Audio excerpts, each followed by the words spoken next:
Hey Roblox fans, today I will show you how to use emotes in Roblox. First of all, make sure you have equipped emotes.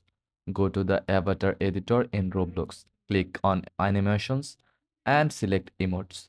Add your favorite emotes to the available slots.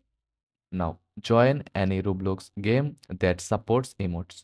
Press the B key on your keyboard or tap the emote button on mobile to open the emote wheel. Once the emote wheel appears, select the emote you want to use by clicking or tapping on it. Your avatar will perform the animation instantly. Alternatively, you can type emote commands in chat. For example, type /e wave to wave or /e dance for a fun dance move. And there you go. Now you can express yourself with emotes in Roblox. In this helped, give us a thumbs up and subscribe for more quick tips. Thanks for watching.